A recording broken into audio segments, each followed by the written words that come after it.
At the same time, we have Ahmadinejad looking like he's accepted here like just another world leader. This whole issue of moral equivalency is a terrible danger.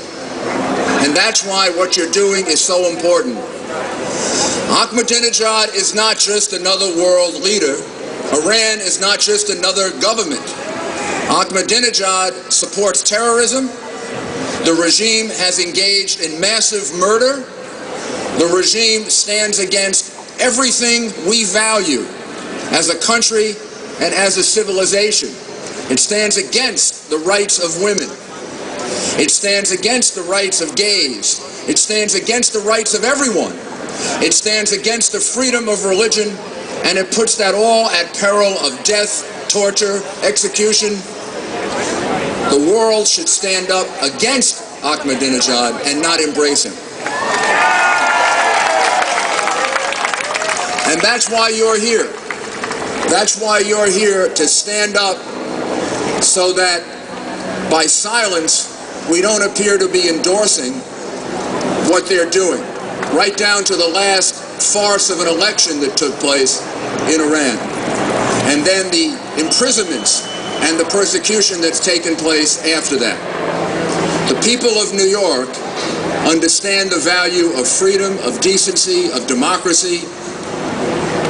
They're not overcome by political correctness to pretend that a murderer and a dictator is a decent person. You know the difference. You know the difference. I see the signs that you're carrying, and they speak the truth. They speak the truth about a horrific regime that does the most damage to its own people, but could do damage to all of us. It should be the policy of the United States government, indeed it should be the policy of the United Nations, that Iran will never ever be allowed to be a nuclear power, ever, under no circumstances. If the United Nations is truly interested in a peaceful world, then it will prevent Iran from becoming a nuclear power.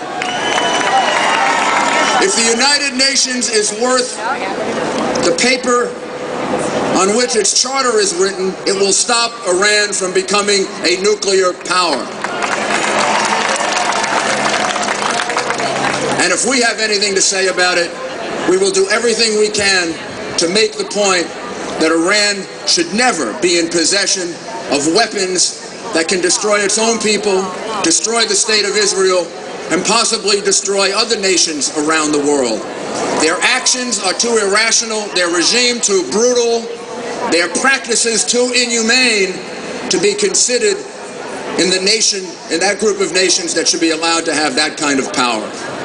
I hope that you will make that point clear over and over again.